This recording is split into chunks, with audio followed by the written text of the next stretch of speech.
Welcome everyone to the Ask an Architect show. Today is a very important episode. We have worked hard to get through, about 65 episodes, Tim? Just primarily so we could get Kimberly Tuttle on camera, and here she is today. So Kimberly, thanks for joining us on the show. Glad to have you. Really excited to talk to Kimberly because she's on the team here at AIAS, but we're not going to talk too much about that. We're going to talk about her career and what she's seen and have her reflect a little bit about her points along the way so that hopefully she can provide you guys some value at home. So Kimberly, real quick, give us the 30-second kind of origin story of who you are, where you came from, and what you're doing now. Sure. So I grew up in Maine. I went to school in Vermont at Norwich University. And then I went back to Maine to practice in a really, really small town, doing mostly high-end residential. At that point, I met Mr. Serfass as an IDP Maine State Coordinator as part of NCARB's, what's now referenced the licensing advisors. And throughout the 3 years I volunteered there, an opportunity actually came up at NCARB to join their team as the outreach manager. So did that for about a year and a half, saw many, many college campuses, spoke with many, many individuals going through the licensure process.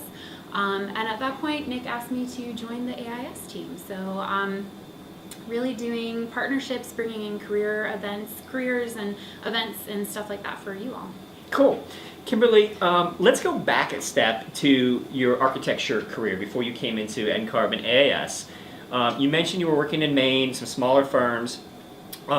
Take me through your first or second job there. What were some things that you identified really early on that you were good at, maybe? And what are some things that maybe either you weren't so good at or you didn't like? And so I just want you to be self-reflective about your first couple years. What do you remember? Sure. So oddly enough, I actually started working when I was in high school. So Let's start there. Yeah, so I learned pretty early on. I was working for about a 100-person firm in Lewiston, which is where I grew up. And I would leave high school every other day around 11 o'clock, and I would go work there from 11 to 2 as the interiors librarian. So you know all of those like interiors, all of those catalogs of materials.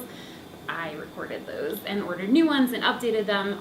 The sample library. It was a great experience. I also learned there, though, that I'm not really a big firm person.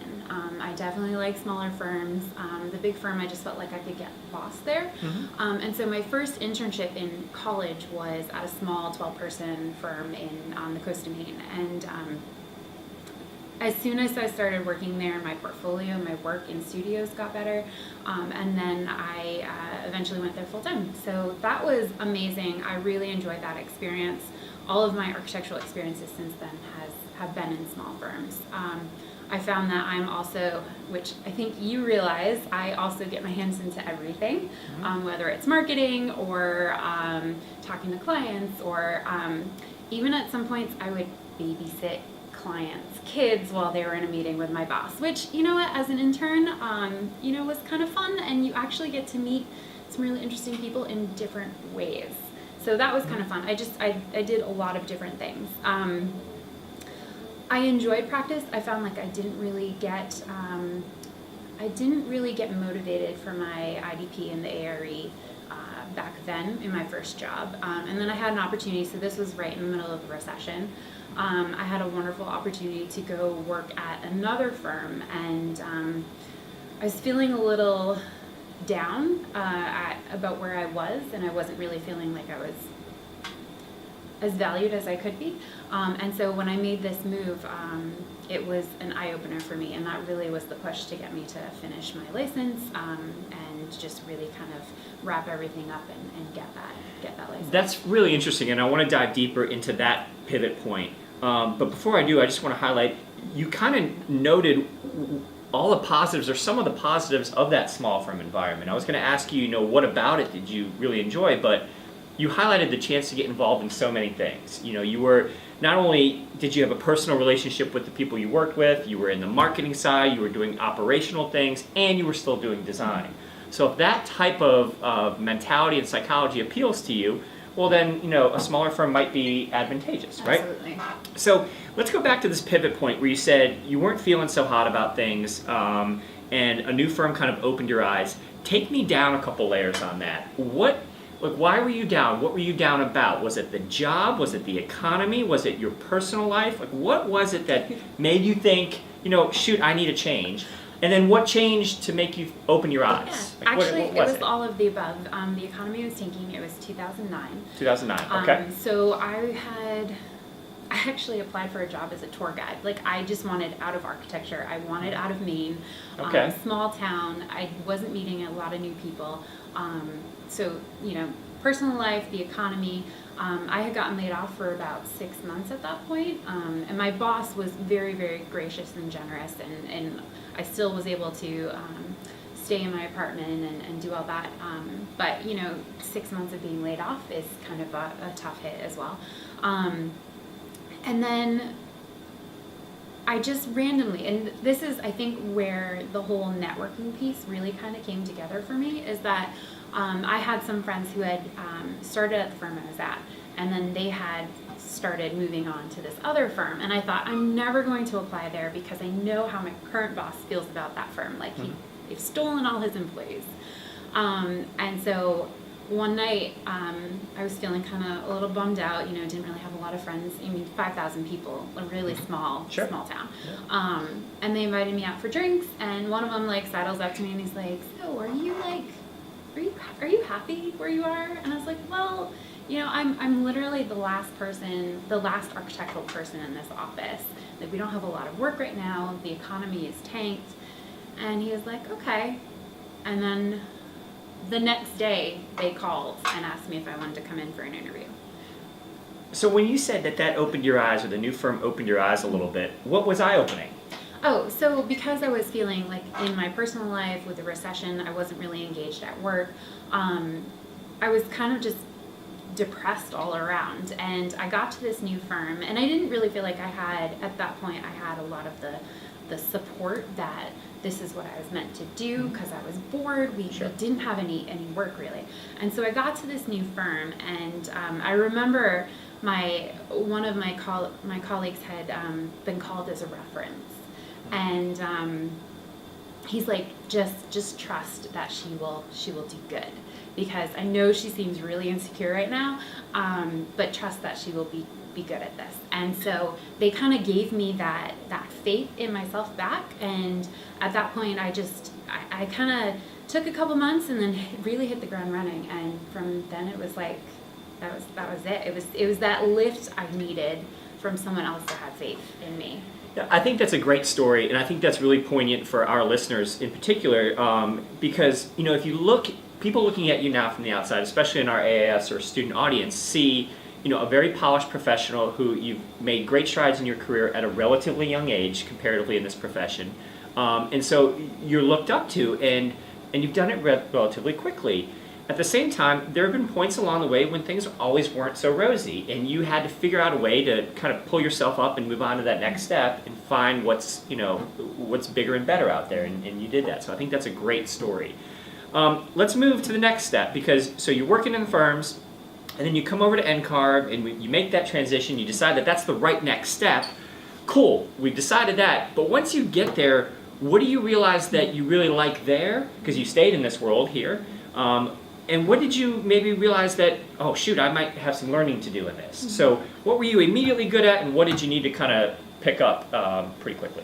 Sure. So what I really enjoyed about NCARB is traveling the country and talking to different individuals. And it wasn't necessarily all of the kind of notoriety that kind of goes with NCARB, but it was the individual conversations where you would be talking with someone and trying to help them get through this path, because you could see that they were struggling just as I was several years before that. Not even several, like maybe three years before that. And I had literally just finished my exams maybe 6 months before. I also failed 3. So it's totally doable. You just have to put your mind to it. But I really enjoyed having that conversation with someone and seeing them light up at like, oh, she did this, I can do this, or she laid this out for me, I'm gonna go do this. And you could kind of see that fire come back in them, and that's what I really, really enjoyed about working at NCARB and talking to different people, because it was very much a satisfaction of feeling like I was able to help somebody on a one-on-one. So impact, making a connection, influencing, a potential career path. Yeah. Okay. What are some things, or what was maybe one or two things that was maybe new to you? I mean, it was a new world, a new industry. What kind of either surprised you, shocked you, or kind of, put you behind the 8 ball early that you realized, gosh, I gotta figure something out on this? Sure. So back to what I was saying about how I didn't like large firm environments. Yep, great. I also found that while it was an amazing opportunity, a large firm is just not something that I'm really passionate about working in, that type of environment. And NCARB is a large firm size. NCARB is right? quite large when you talk about customer service folks and all of that. And so I found that, like when I said I kind of dipped my hands into everything, I didn't have that opportunity.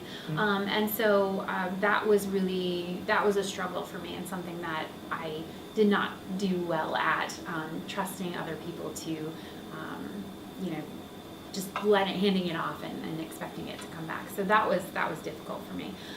Also, in part of my leaving Maine to join NCARB, it was really because the job had advertised 70% travel, and I'm like, small town Maine, I just want to get out and explore the world, right? Well, when you do that for literally 3 months, like you were on the road for 3 months at a time, probably literally 70% travel, it just kind of gets to you. So I definitely like routine. I like, going to the, having my weekly routine, and that really kind of threw things up in there. So that's good. And there was some interesting travel experiences that Nick and I have shared. Definitely like Target runs because I have no clothes. It's not all glamour. There's very little glamour. La Quinta is a great hotel. Highly recommend it. All right, so good pause there on NCARB. I like how self-reflective you're being, and I think some of the things you're saying are very authentic and genuine to you, and I think it'll resonate with our audience. Let's move on to AIAS now. And I think AIAS is a little bit of a unique point for you because you've done a bunch of different things here. It hasn't been one thing for the last 4 years. But let's go the same route. Tell me some things that when you first got here, your first couple years, you really liked or you realized that you could be good at or were good at, and things that you really jumped into. And then I want to switch to maybe what some of your challenges were the first couple of years. So first off, what I really enjoyed is all of the getting my hands dirty and a whole bunch of things. And it's all hands on deck. And my role specifically kind of touched base with everyone else on the team. So I really, really enjoyed that. What else did I enjoy? Oh, well, the other thing is I found when I was kind of at the end of practice, I found it really rewarding. I felt like I was always looking forward to 5 o'clock.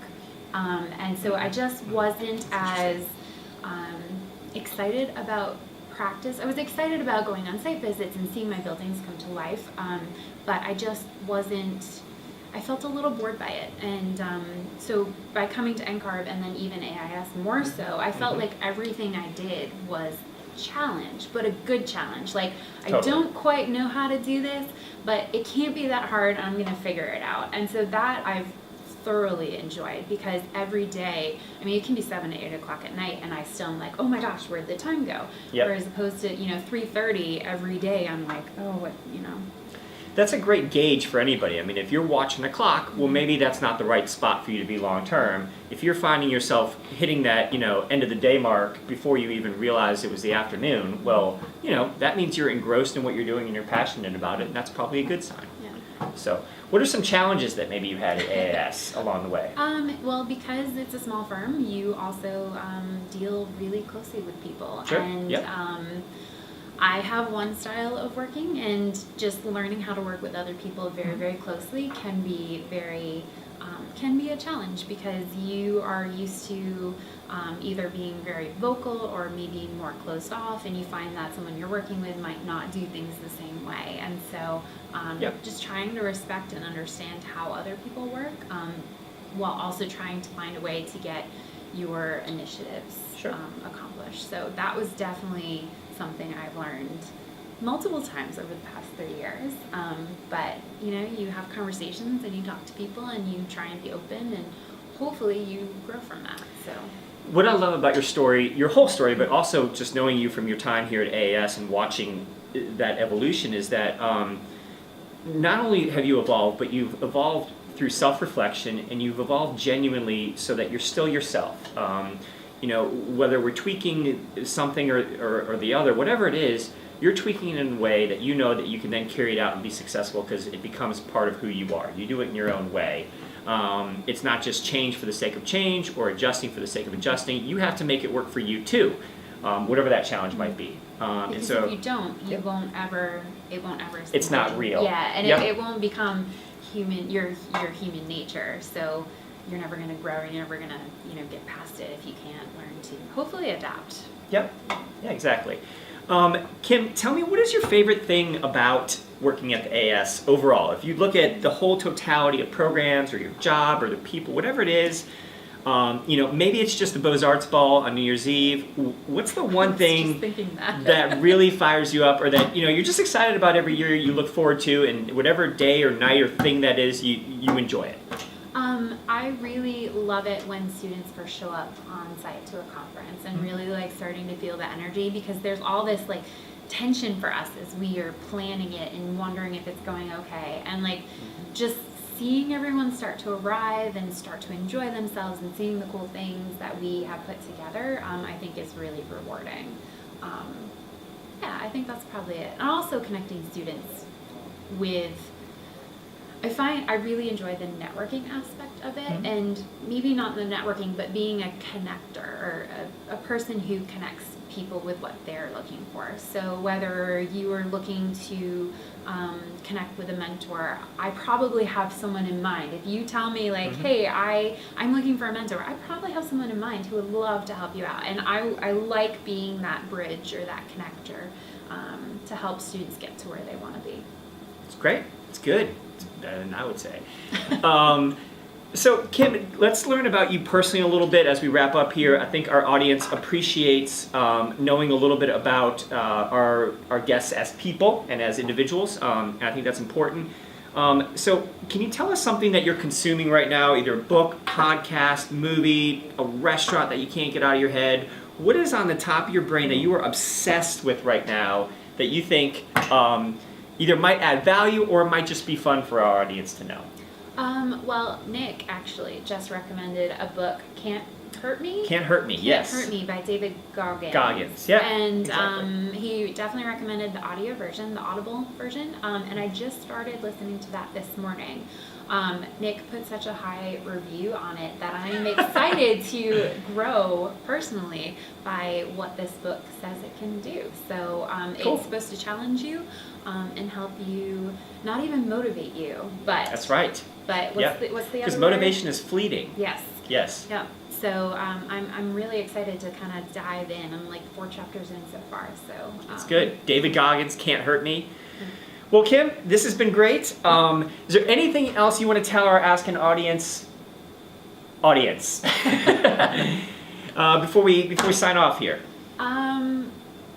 Just if you ever need help, we are here to help you. That is what the national office is here to do. So we would love, just reach out. If you're looking for a mentor, you're looking for job opportunities, you're looking for something, reach out and let us know, because we have a broad network, and I'm sure we know someone that can help you figure out what it is that you're looking for.